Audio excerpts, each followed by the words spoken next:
Amelia Whitmore sat in her car outside the upscale Manhattan restaurant, her hands gripping the steering wheel.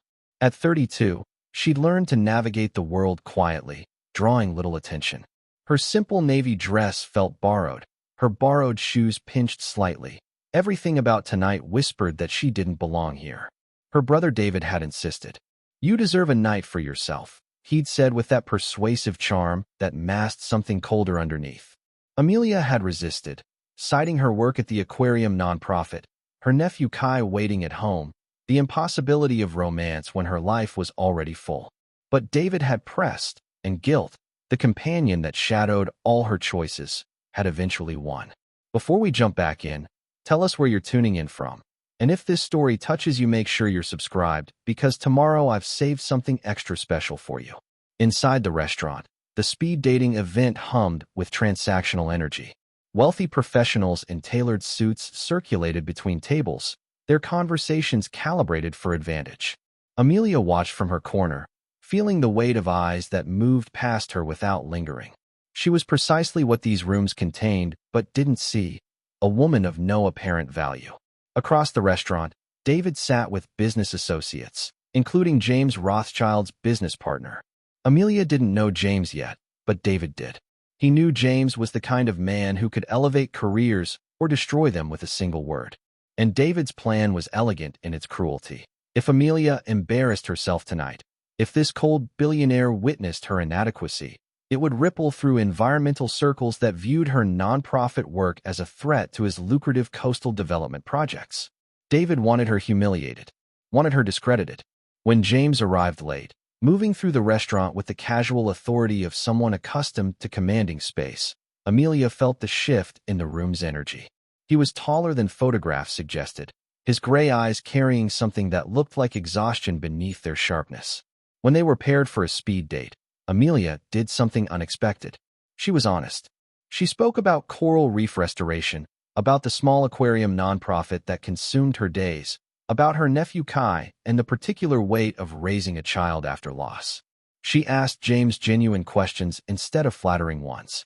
What do you actually believe in? What keeps you awake at night? James, accustomed to performance, found himself disarmed by her authenticity. He leaned forward. He listened. And across the room, David watched his carefully constructed trap shatter as his sister became precisely what she was. Not a liability, but someone remarkable.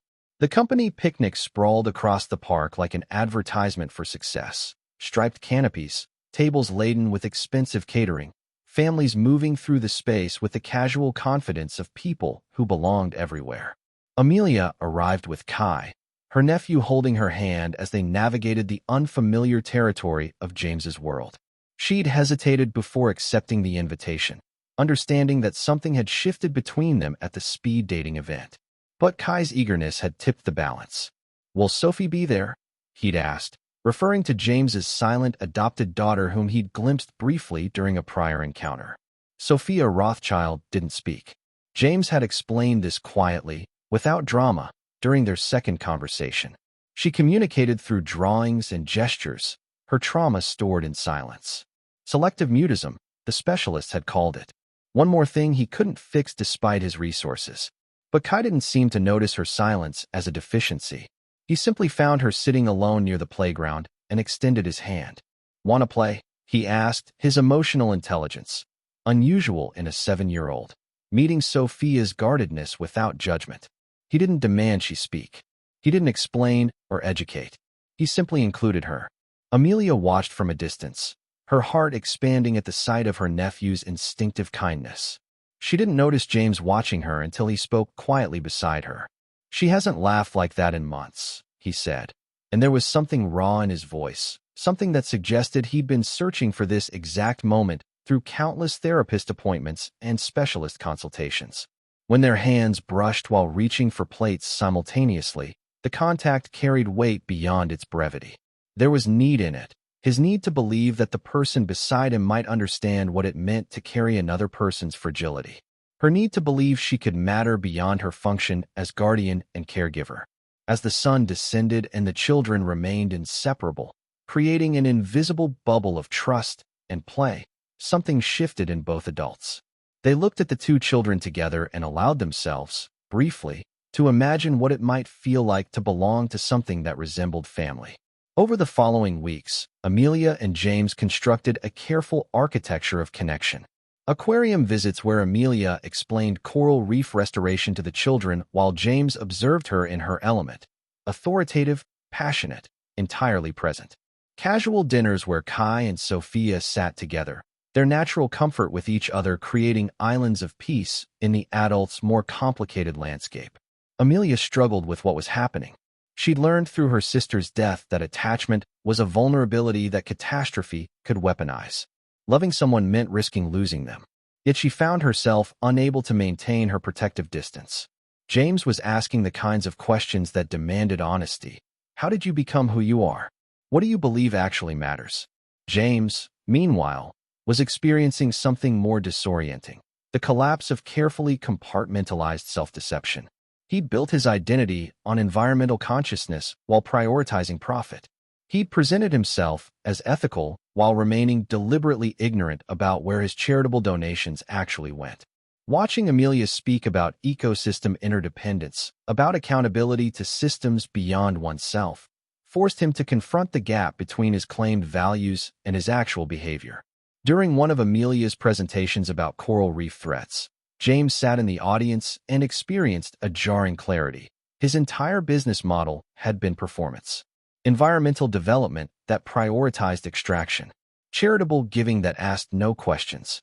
Adoption of a traumatized child that felt like redemption when it was actually self-protection. Amelia noticed his discomfort, and she didn't look away from it. Your company partners with nonprofits, she mentioned one evening. Have you actually researched their practices? Their funding structures? James deflected. He minimized. But the question had planted something that grew like a seed in difficult soil. Separately, David had begun his escalation. Amelia's connection to James threatened the coastal projects that benefited David's portfolio. So he planted suggestions to James's business partner that Amelia was manipulative, that she was using James for financial access, that her sudden appearance in his life was too convenient to be accidental. Yet none of it stuck. James had begun to recognize the difference between authentic connection and transactional performance. And Amelia had begun, tentatively, to believe she deserved happiness alongside her obligation to Kai. Sophia, sensing the adult's deepening commitment, began attempting small sounds around Amelia. Hesitant at first, but trying. Words remained locked away, but something was shifting in the girl's capacity to trust. The research began quietly. Amelia's meticulous mind, trained in scientific precision, turned its attention to the nonprofits James's company supported. The work at the aquarium nonprofit had given her access to donor networks and child welfare colleagues. She began asking careful questions. One nonprofit appeared in multiple databases, Beacon Children's Services, run by a woman named Patricia Voss. The organization specialized in international adoption and foster care, but the financial filings were opaque. Children mentioned in reports appeared in some documents and vanished from others. Families who inquired about their adopted children received evasive responses. Amelia reached out to social workers she knew, people embedded in the system. Their fragmented concerns began forming a coherent picture. Missing children, adoption processes that existed more in paperwork than reality, trafficking patterns that spanned continents. Simultaneously, Sophia's drawings shifted. The safe scenes of play and comfort transformed into something darker. Locked doors, distressed figures, adults with menacing features. One evening, Amelia gently asked Sophia about the drawings. The girl couldn't speak, but she pushed the papers toward Amelia with trembling hands. Her body was communicating what her voice could not. These images came from memory. These were testimony. Amelia contacted Detective Marcus Webb through a mutual contact. She explained what she'd discovered. Marcus went very still. Beacon, he said quietly. I've been tracking them for 3 years. Never had enough evidence. She brought him Sophia's drawings. He studied them with the expression of someone whose suspicions had suddenly crystallized into proof. These patterns, he said, pointing, they align with trafficking indicators. The locked doors, the authority figures, the sense of confinement. This child witnessed something. Amelia felt the ground shift beneath her. She had discovered that James, the man she was falling in love with, the man raising this traumatized girl, had inadvertently funded the operation that had originally harmed Sophia. His negligence had enabled the very system she was now exposing. Marcus warned her, confronting James directly was risky. His company's involvement, even unknowing, made him a potential liability. She needed to decide whether to gather more evidence first or tell him immediately. She had to choose between protecting the fragile family they were building or pursuing truth that might shatter it entirely. Amelia arranged to meet James alone, in a quiet coffee shop far from their routines. She brought Sophia's drawings and the documentation Marcus had compiled. The conversation was excruciating. She presented everything methodically, her scientific precision offering no mercy. Beacon Children's Services. Patricia Voss. The trafficking operation hidden behind nonprofit legitimacy. The children who had vanished. The pattern of Sophia's adoption that made horrifying sense now. Your company's donations funded this, she said quietly. Your willful ignorance about where your money went enabled the system that harmed your daughter. James cycled through responses like stages of grief. Denial, anger, defense of his intentions, and finally, crushing recognition. He looked at Sophia's drawings, the locked doors, the traumatized faces, and understood that this child he loved had endured horrors he could not undo.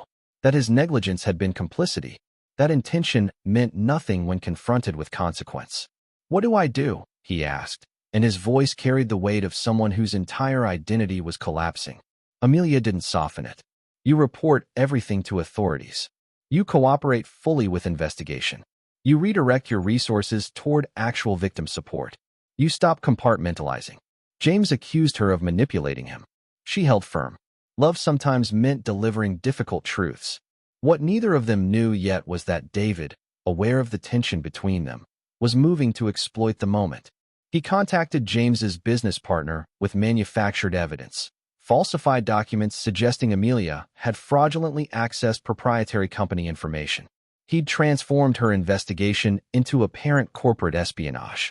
And Marcus contacted James directly, introducing himself as an investigator, validating Amelia's discoveries, confirming that this was real and significant.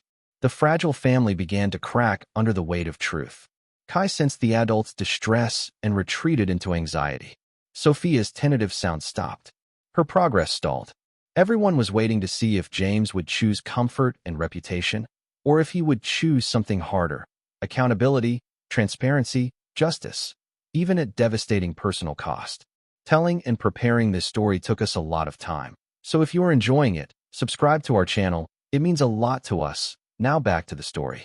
James spent 48 hours in his penthouse office, surrounded by financial records and partnership histories. He barely slept. He reviewed donation timelines, nonprofit filings, every decision point where he'd chosen not to ask difficult questions. The architecture of his own complicity was laid bare.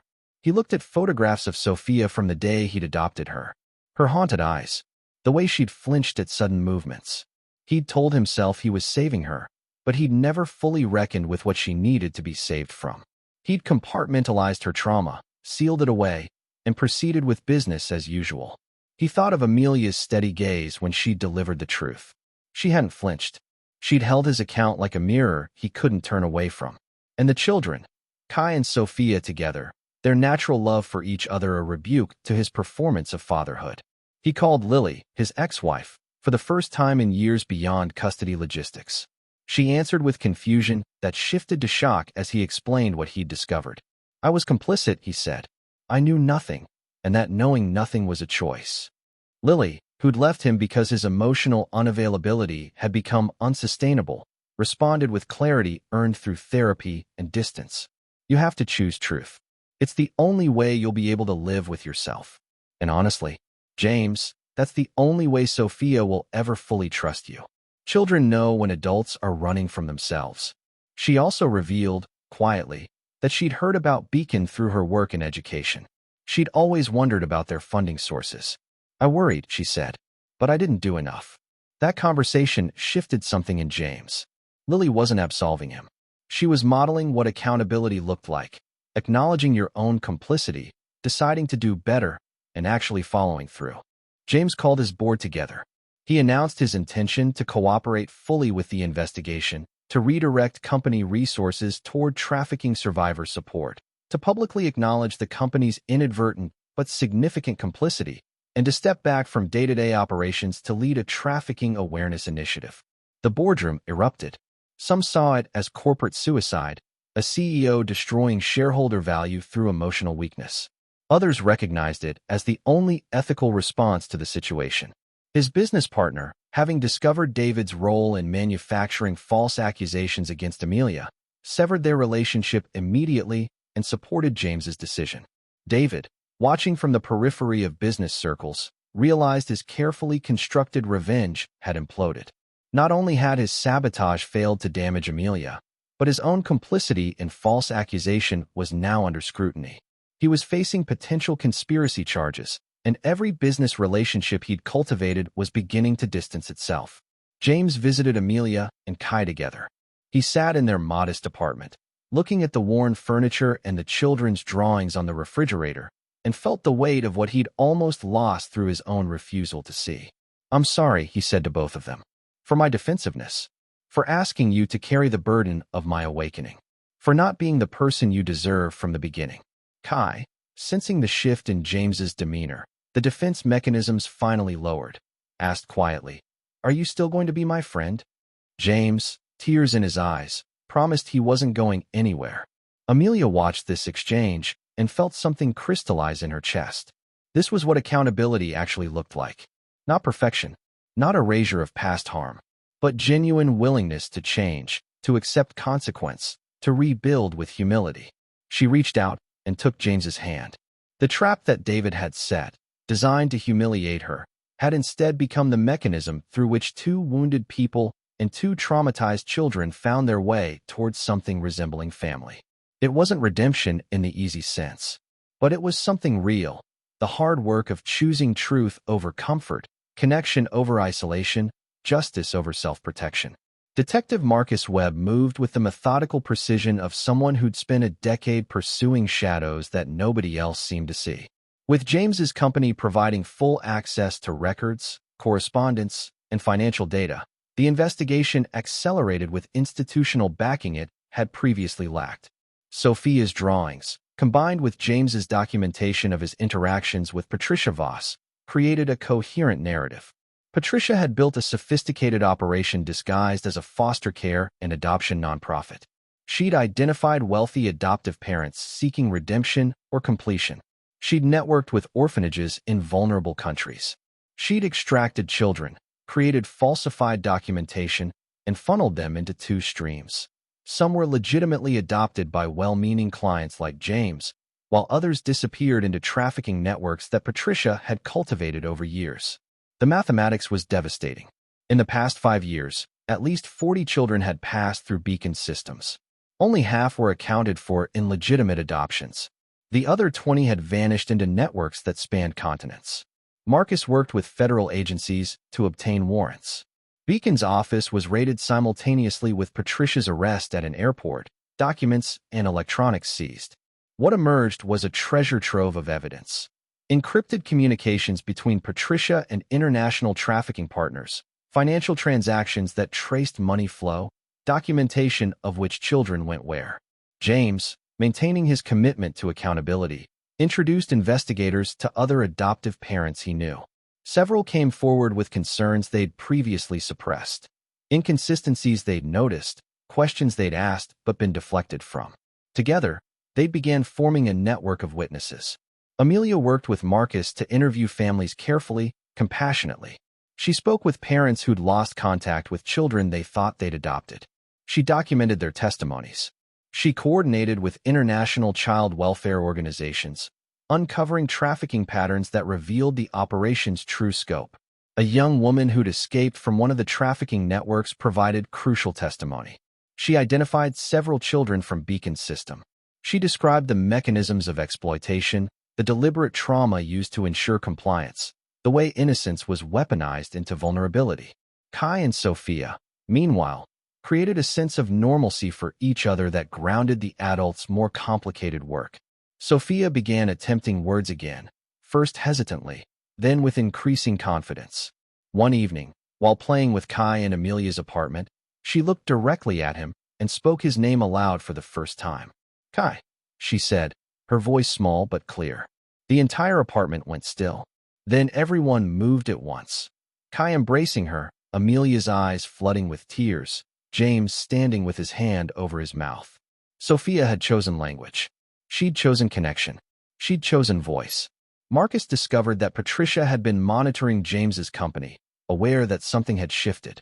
She'd begun destroying evidence and preparing to flee, moving money through shell corporations and obtaining documents under assumed names. A subordinate at Beacon, guilt-ridden and recognizing that the operation had spiraled beyond any justification, contacted Marcus and provided documentation of trafficking logistics. This insider testimony, combined with the physical evidence, the financial records, and survivor accounts, created a prosecution case that was overwhelming in its comprehensiveness. The investigation was no longer fragmented intelligence pursued by a single detective. It had become a coordinated federal effort involving multiple agencies, international partners, and a community of survivors willing to testify. Justice, which had seemed impossible weeks earlier, was now becoming tangible. Patricia Voss was arrested at the airport with forged documents, cash, and plane tickets to a country with limited extradition agreements. Her detention triggered an immediate reaction in media and institutional circles. The initial framing was financial fraud, donations misappropriated, records falsified. But within hours, the trafficking connection emerged. Federal agencies executed simultaneous raids on Beacon's offices and Patricia's residences. What emerged was devastating detail. Routes for transporting children, buyer lists, correspondence between Patricia and international trafficking networks, financial transactions that traced money flow between exploitation and profit. The story became national news. Billionaire CEO exposes trafficking ring, read the headlines, but James resisted the heroic framing. In every interview, he emphasized his own complicity through negligence. He highlighted Marcus's years of investigation. He centered survivors' voices. He acknowledged Amelia's courage in pursuing truth despite personal cost. "I funded harm through ignorance," he said clearly. "That's not heroism. That's accountability, which should have happened earlier." David, watching the scandal unfold, attempted to flee. But investigators, discovering his role in manufacturing false accusations against Amelia, detained him on suspicion of conspiracy.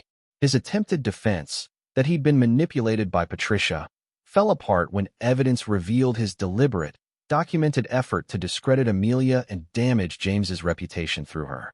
Patricia's arrest triggered cooperation from other Beacon employees. Some had been complicit, others had been trapped within systems they couldn't escape. Together, they provided documentation that expanded the investigation into a broader international trafficking network. Other perpetrators in different countries were identified.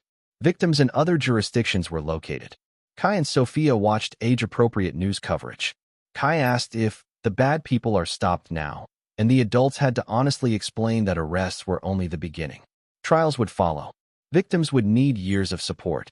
The systems that enabled this trafficking would need to be examined and restructured.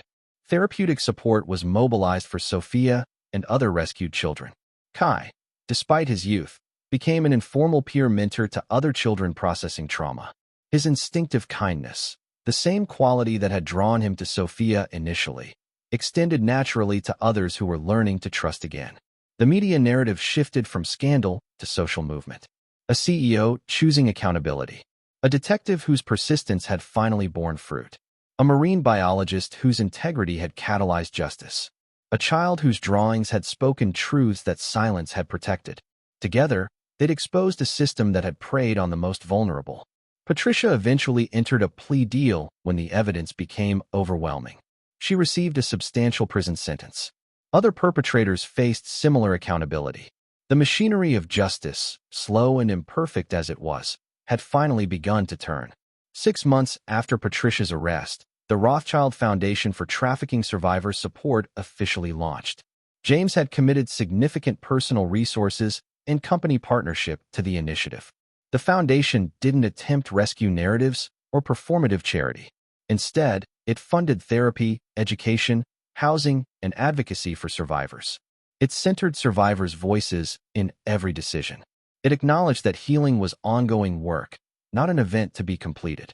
Amelia transitioned from the aquarium nonprofit to lead the foundation's educational and advocacy initiatives. She developed curricula about trafficking awareness for schools and nonprofits. She spoke at conferences about the intersection of systemic exploitation and environmental destruction.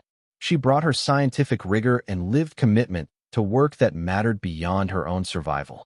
Marcus, still with the police department but now heading a specialized trafficking task force, became the foundation's investigative and accountability arm. He established protocols for trauma-informed investigation of trafficking cases. He mentored younger detectives in the patient, meticulous work of justice. His sister's death, which had driven him into this work 2 decades earlier, now informed everything he built. Kai and Sophia had settled into a genuine sibling relationship. Sophia's speech remained limited, but it steadily expanded. She attended school with Kai. He proudly introduced her as his sister. They argued over toys and comforted each other from nightmares. Their bond demonstrated that family was constructed through daily choice and presence, not biological destiny.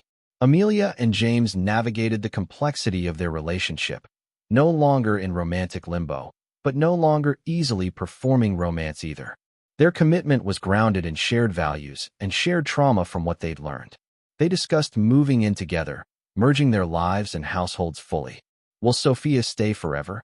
Kai asked anxiously, his abandonment trauma surfacing even amid stability.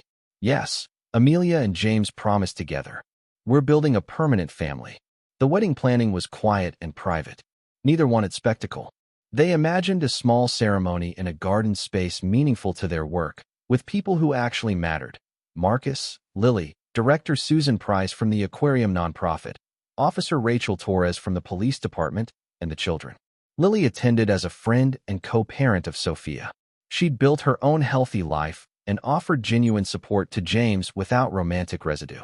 Her presence demonstrated that relationships could end without becoming casualties. People could grow beyond each other while remaining committed to shared responsibility. The Foundation's first survivor support cohort began. Amelia and Marcus facilitated trauma-informed workshops. Survivors shared their stories at their own pace. Some spoke publicly. Others remained anonymous but recorded testimony for documentation purposes. Amelia experienced a moment of profound peace. She realized she was no longer haunted by her sister's death the way she'd been for 15 years. She'd channeled that grief into preventing others' tragedies. Her work had meaning beyond personal survival. James released a public letter acknowledging his past complicity and committing to ongoing accountability. It didn't erase his history. It didn't ask for forgiveness. It simply positioned him as engaged in genuine reparative work, imperfect, but committed.